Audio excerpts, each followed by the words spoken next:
예, 오늘 요한복음 9장 35절로 41절에 있는 말씀을 가지고 복된 인생이란 제목으로 말씀을 전합니다. 우리 다 같이 한번 인사할게요. 옆 사람 같이 하시고 앞뒤 사람 같이 하실 때 지난 한 주간 동안 평안하십니까? 인사합니다. 지난 한 주간 동안 평안하십니까? 평안하십니까? 평안하십니까?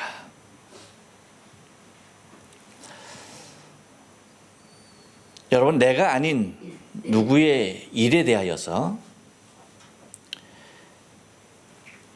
아픈 일에는 같이 슬퍼해 주거나 위로해 주고, 좋은 일에는 그 일에 대하여서 함께 기뻐해 주고 또 축하해 주는 것이 당연한 일이라고 생각하십니까? 네, 당연한 일이라고 저도 생각을 합니다. 하지만 여러분, 우리의 삶 가운데 사실 우리가 피부로 느끼며 살아가는 삶 가운데는 이 당연한 것이 당연하지 않게 느껴질 때가 많은 것을 보게 됩니다. 자신의 인생을 자신 스스로를 향하여서 말하기를 나는 참 복되다 라고 여러분 말할 자신이 여러분에게 있습니까? 여러분, 그렇게 내 자신을 향해서 나는 정말 복된 인생이야 라고 말할 수 있는 사람이 얼마나 될까요? 여러분들은 어떻습니까? 여러분 한번 자신에게 물어보세요.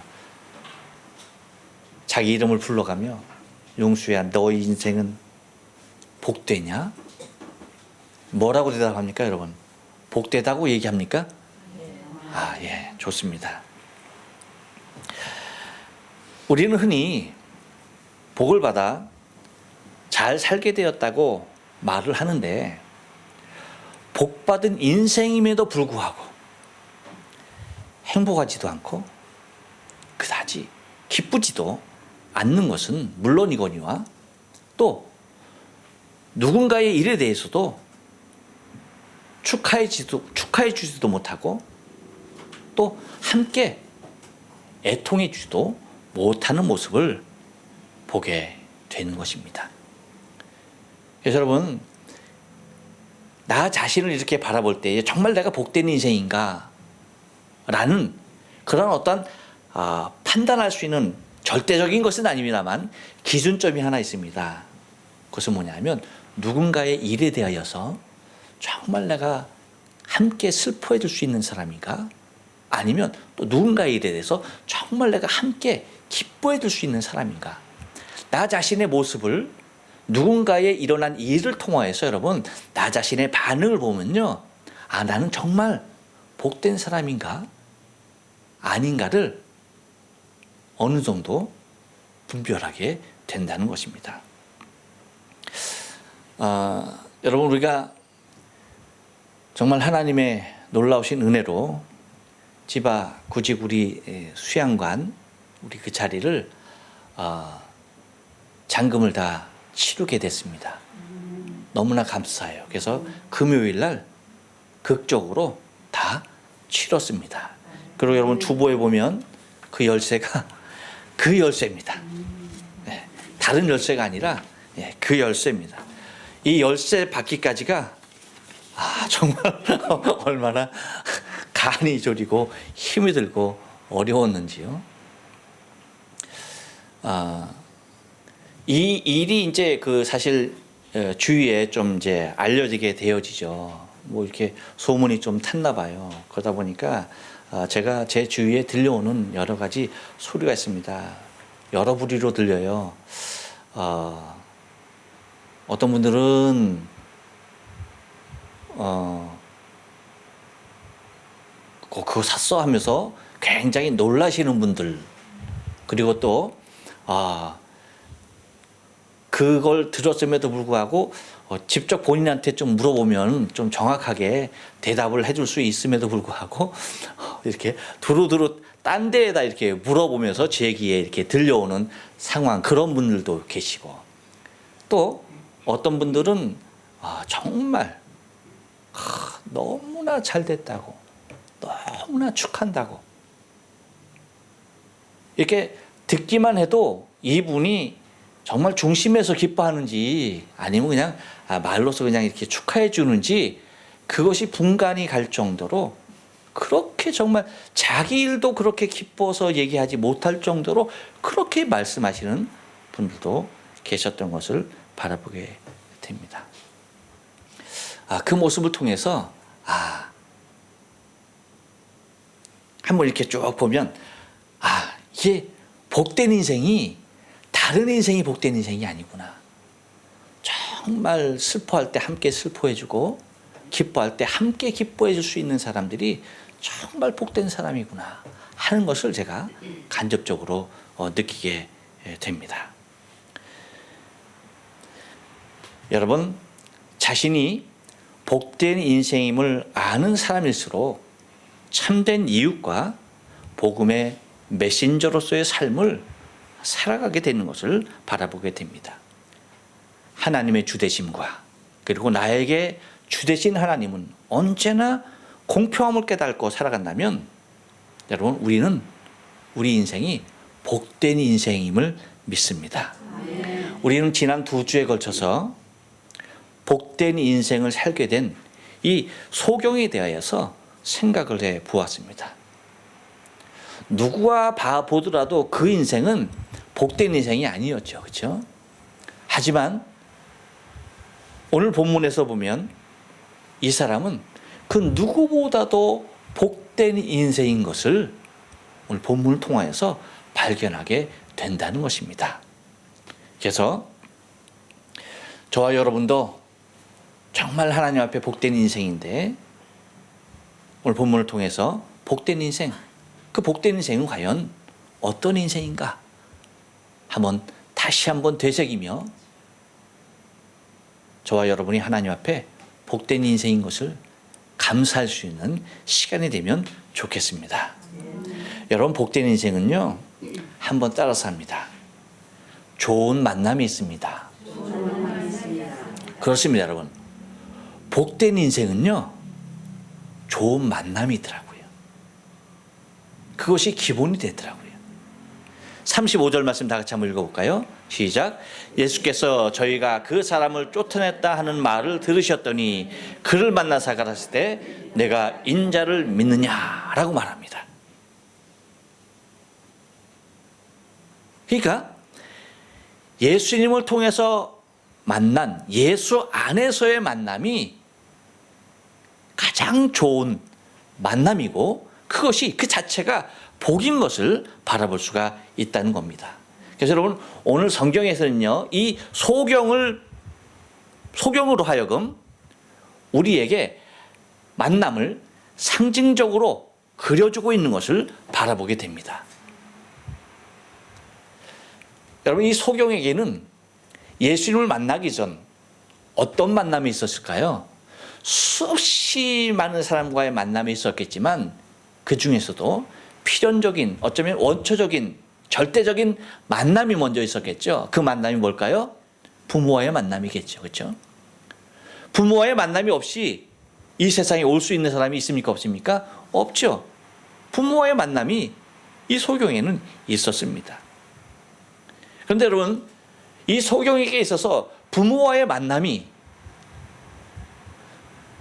어떤 만남이었을까요?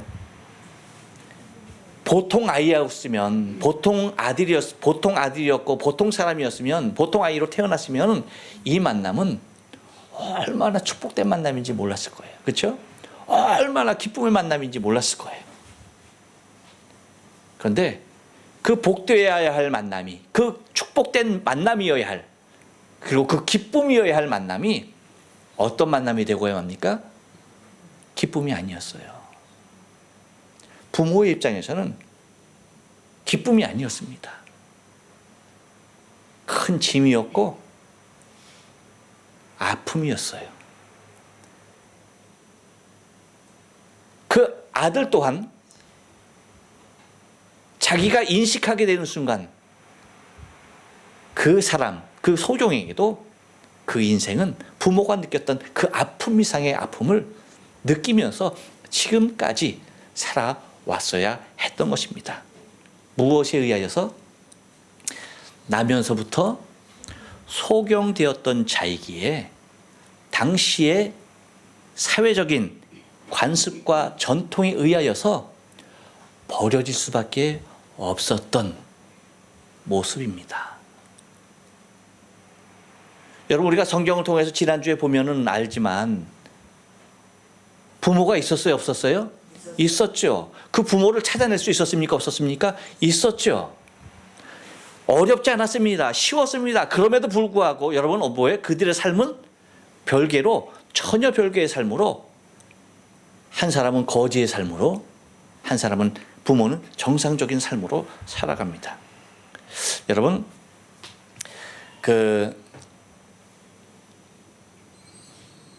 사무엘하 5장 6절로 8절의 말씀 보면 뭔 말이 나오는 거니?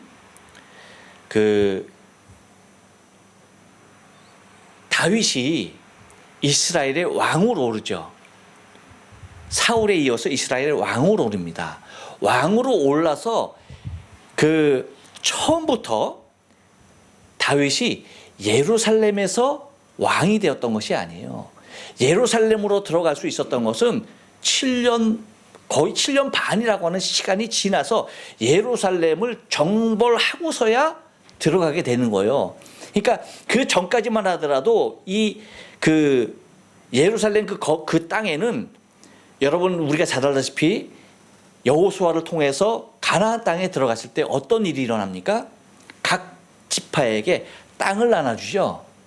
그때 그 예루살렘에 속한 그 땅을 베냐민 지파가 받게 돼요. 근데 거기에 다윗의 전왕이 누굽니까? 사울이 베냐민 지파죠.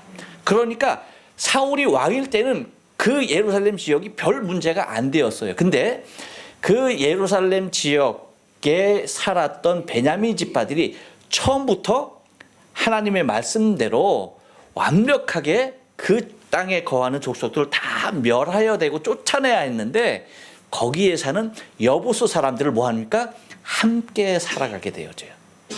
그런데 정복자의 입장에 왔을 때는 그들은 뭐예요? 여부수 사람들은 별 힘이 없는 거죠. 하지만 여러분, 어느 시대나 영원하진 않잖아요. 그런데 점점 여부수 민족들이 어떻게 됩니까? 강성해지는 거예요. 강성해지다 보니까 거기에 베냐민 지파하고 속하여서 사는 그들이 다윗이 왕이 됐을 때 공개적으로 뭐 하는 겁니까? 다윗을 향하여 적대감을 갖는 겁니다. 사울 때와는 달리. 그래서 다윗이 그 예루살렘을 정복해야 하는, 그 시온성을 정복해야 하는 입장에서 그 여부수 사람들이 뭐라고 얘기하는 거니? 그렇게 얘기하는 겁니다. 그래서 5장 6절에서 왕과 그 종자들이 예루살렘으로 가서 그 땅 거민 여부수 사람을 치료하며 뭐예요? 그 사람들이 다윗에게 말하되 가로되 내가 이리로 들어오지 못하리라 하면서 뭐라고 말합니까? 소경과 절뚝발이라도 너를 물리치리라. 이걸 얼마나 무시하는 말입니까? 그렇죠? 물론 난곡불락의 성이죠. 그 예루살렘 성이 그쪽에 그 지역이. 그러니까 뭐 호언장담할 수 있었을 거예요. 그러니까 뭐라고 얘기하는 거예요? 야, 그 성을 지키는 사람들은 절름발이라도, 그리고 앞을 못 보는 소경이어도 능히 너희를 물리칠 수 있어. 어디 하면서 뭐 하는 겁니까? 조롱하는 겁니다. 그런 모습에서 다윗이 뭐예요? 7절에서 보면 시온성을 빼앗았으니 이는 다윗 성이더라 라고 하면서 봐요. 8절에서 다시 한번 읽어볼게요. 시작. 그날에 다윗이 이르러 누구든지 여부수 사람을 치려거든 수구로 올라가서 다윗의 마음에 미워하는 절뚝발이와 소경을 치라 하였으므로 뭐예요? 속담이 되어 이르기를 뭐라고요? 소경과 절뚝발이는 집에 들어오지 못하리라. 요것이 이제 그 당시의 배경이 되었던 거예요. 그러니까 절뚝발이와 소경은 집으로 들어온다 못 들어온다? 그러니까 밖에서 뭐예요? 거지로서 살아갈 수밖에 없는, 버려진 자로서 살아갈 수밖에 없는, 가족이 있어도 뭐예요? 버려진 자로 살아갈 수 없는 그러한 모습이 당시의 사회적인 모습이었다라고 하는 거예요. 그러니까 봐요. 태어났을 때 무슨 죄가 있어요? 근데 뭐예요? 당시의 사람들이 다 그런 겁니다. 그러니까 어떻게 되는 거예요? 버려질 수밖에 없고 내쳐질 수밖에 없는 그러한 인생, 정말로 불행한 인생이 아닐 수가 없었던 거죠. 이게 누구와의 만남? 부모와의 만남이었어요. 하지만 그는 여기에서 그쳐지는 것이 아니라 보세요, 여러분. 그리고 이제 눈을 떴습니다. 눈을 뜬 이후에 다시 부모를 만났지만 부모는 또 어떻게 합니까? 또 한 번 사회적인 규약에 의하여서 아들을 적극적으로 변호하지 못하는 상태에 이르게 되는 그런 안타까운 입장에 처하게 됩니다. 그래서 부모가 할 수 있었던 말이 뭐예요? 다른 것 아니에요. 친자 인정. 얘는 정말 내 아들이었다, 소경이었다 하는 그 아들 친자 인정, 그 사실적인 모습, 그거 하나 한 가지와 또 뭐예요? 저가 장성하였으니 저에게 직접 물어보라는 말, 그것이 최선이었다는 거죠.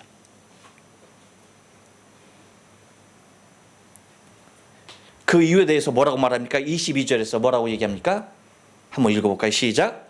그 부모가 이렇게 말한 것은 이미 유대인들이 누구든지 예수를 그리스도라 시인하는 자는 출교하기로 결의하였으므로 저희를 무서워함이로라.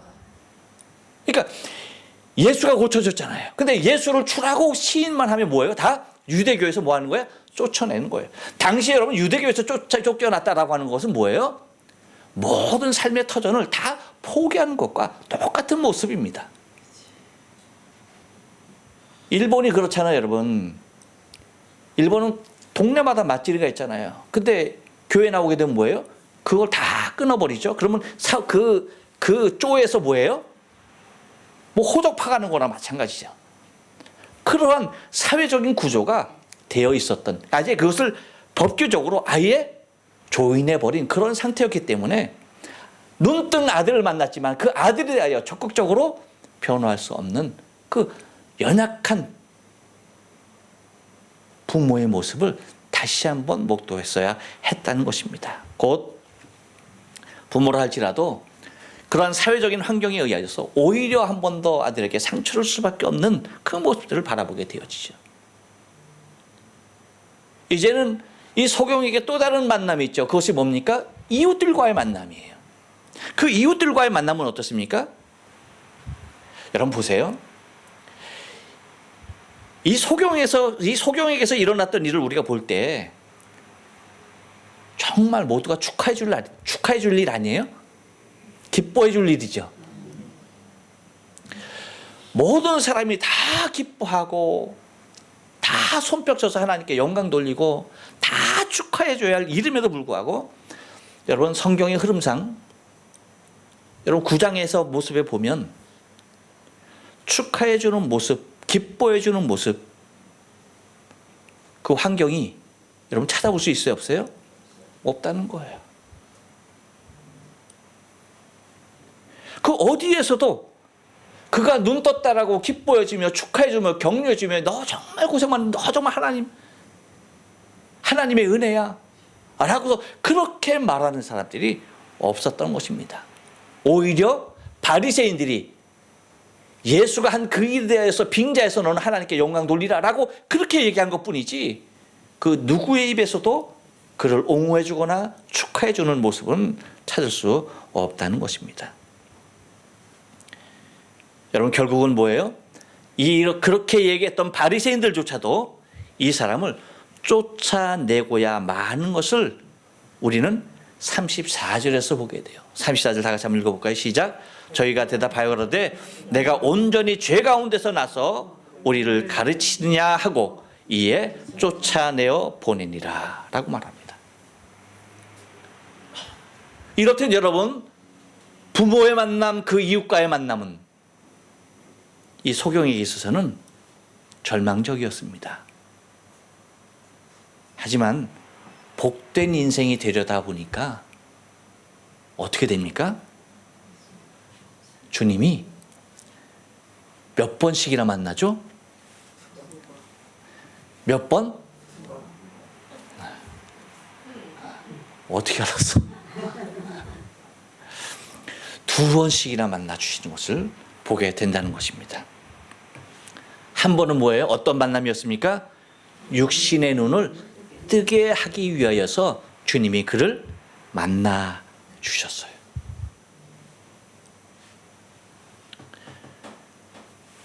이렇듯 여러분, 예수와의 만남을 통하여서 그는 나면서부터 소경으로 부모의 얼굴도 세상의 모습도 볼 수 없었던 사람이 정상적인 사람이 되어서 세상도 보고 그 부모도 볼 수 있는 그런 일이 생겼던 것입니다.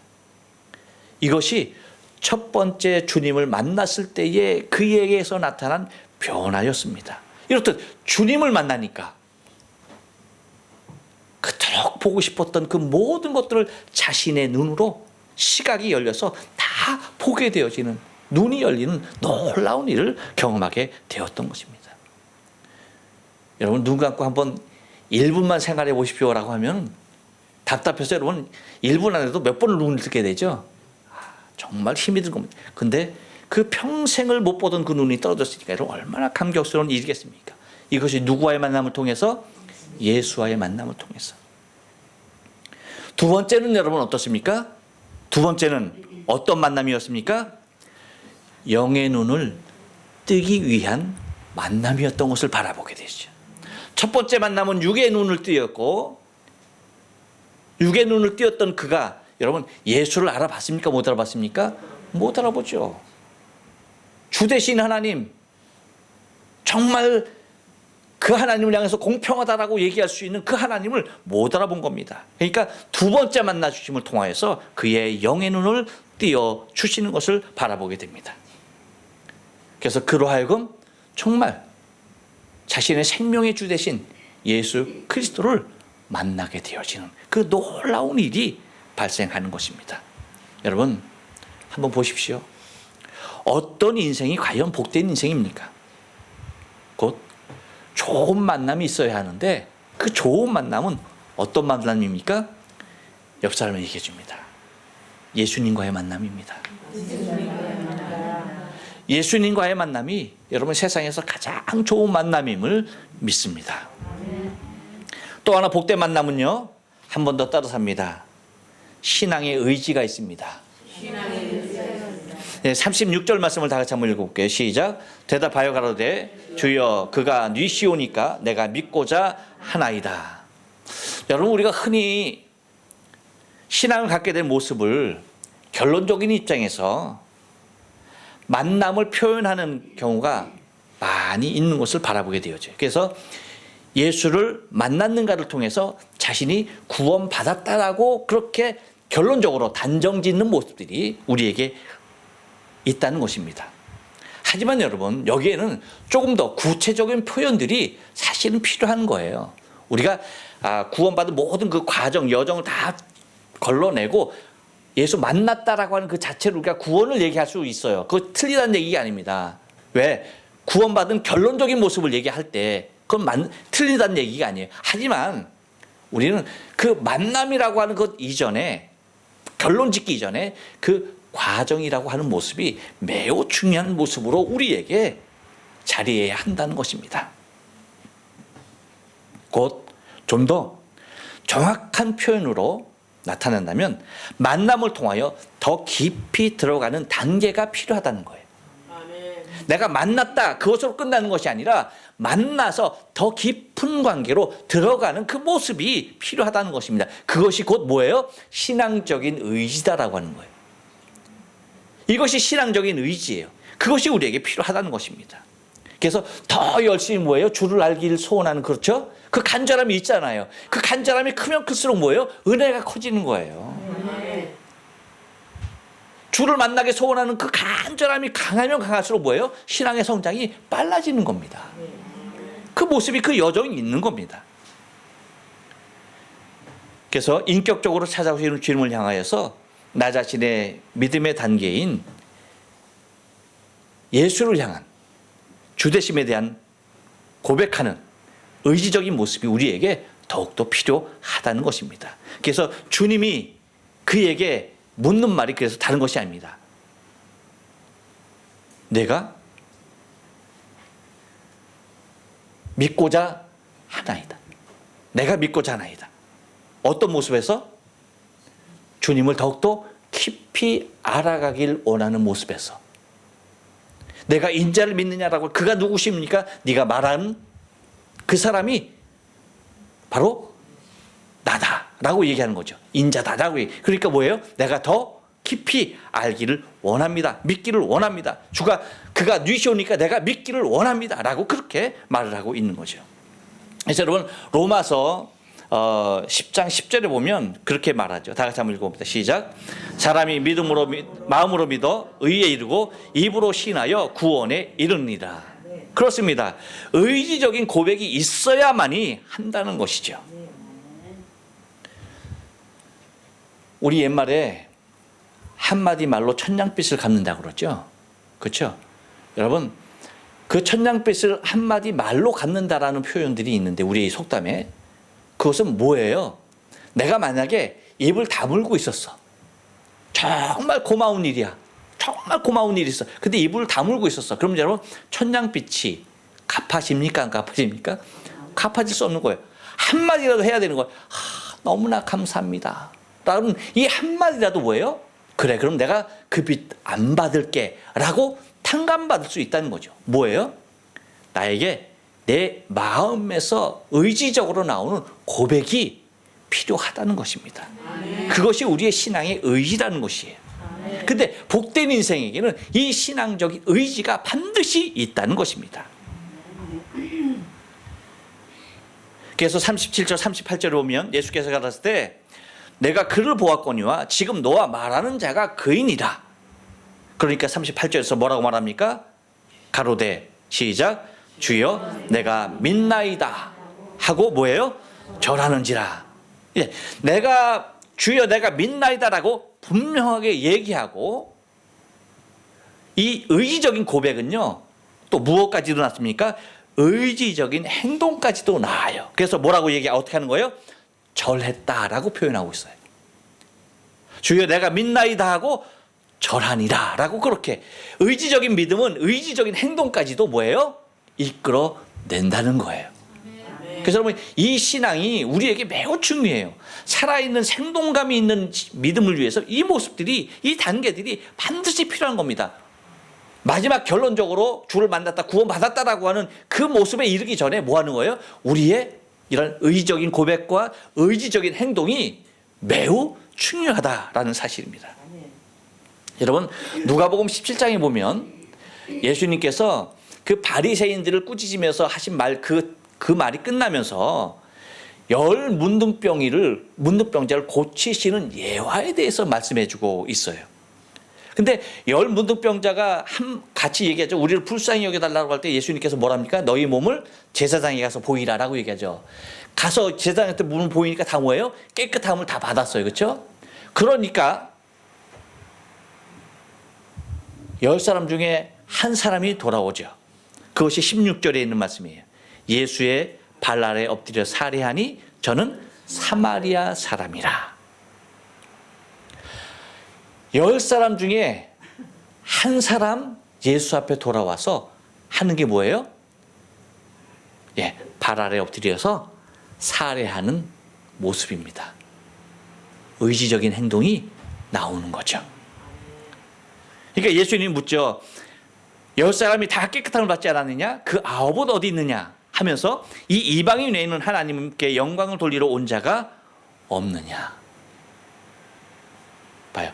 하나님께 영광을 돌리러 온 자가 없느냐? 곧 의지적인 신앙을 가진 자가 없다는 거예요. 그러면서 그 의지적인 신앙을 가지고 의지적인 행동을 하는 그에게 주님께서 19절에서 분명하게 말합니다. 19절 다 같이 한번 읽어봅니다. 시작. 그에게 이르시되 일어나라 가라 내 믿음이 너를 구원하였느니라. 할렐루야. 그렇습니다, 여러분. 만남을 통하여서는 어디까지 치유받을 수가 있어요? 육체, 그렇죠? 육체의 질병까지 치유받을 수가 있어. 하지만 신앙의 의지적인 모습 또는 의지적인 표현, 이것이 뭡니까? 구원에, 영혼의 구원에 이르게 되는 놀라운 일인 것을 우리가 잊지 말아야 돼요. 그래서 여러분, 우리의 인생의 복은 다른 것이 아니에요. 의지적인 신앙. 신앙의 의지가 복된 인생입니다.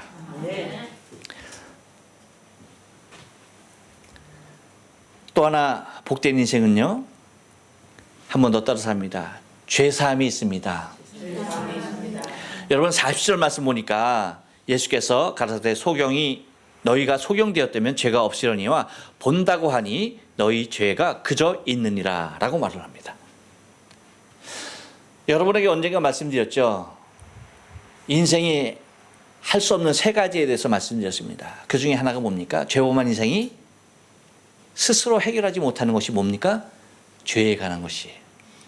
죄범한 인생은요, 자신이 저지른 죄에 대해, 자기 안에 있는 죄에 대하여서 스스로 해결할 수 있는 능력은 그 누구에도 없다는 것입니다. 만약에 그 해결할 능력이 있다고 한다면 죄 자체에 그 자리에 들 수가 없다는 얘기와도 같습니다. 이것을 더 바꿔서 얘기하면 자기 안에 있는 그 죄에 대해서는 그 무엇도 털끝 하나만한 죄라도 자기가 해결할 수 없는 상태인 것을 우리는 알 수가 있다는 것입니다. 이것은 그 무엇으로도 해결할 수 없다는 것입니다. 죄에 대한 모습은 한 가지의 결과로밖에 나오지 않아요. 그것이 뭡니까? 죽음이라고 하는 것이. 그래서 로마서 6장 23절에 뭐라고 말합니까? 죄의 삭은 사망이요 라고 그렇게 말을 하는 것입니다. 곧 눈으로 보고서도 알아보지 못하는 바리새인들의 모습에 대하여서 예수님께서 신랄하게 지적하고 있는 것을 보게 되는 것입니다. 눈을 뜬 소경은 예수님을 보았습니다. 그렇죠? 그리고 그 눈을 뜨게 한 예수도 보았습니다. 이것은 곧 바리새인들의 입장에서는 예수님께서 눈뜨게 해준 그 소경, 변화된 소경도 보았고, 그 눈을 뜨게 했던 장본인인 예수도 보았지만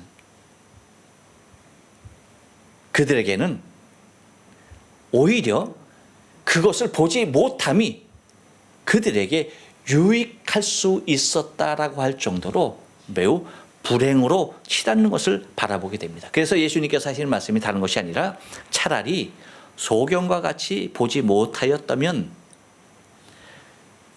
주 대신 하나님의 공평함에 힘입어서 소경과도 같이 영육간의 구원의 길을 보게 되어지는 그 길이 열릴 수도 있었을 것입니다. 하지만 눈뜬 소경도 보았고 그 눈을 뜨게 해주신 주체이신 하나님이신, 눈에 보이는 하나님이신 예수를 보았음에도 불구하고 그들은 여전히 죄 가운데 있다고 하는 것은 그들은 차라리 눈을 감은 자였다고 한다면 너가 이 소경과 같이 나를 보고 만날 수 있었을 것이다라고 하는 것입니다. 여러분, 의사가 가장 고치기 힘든 환자가 어떤 환자이겠습니까? 어떤 환자가 가장 고치기 힘들까요?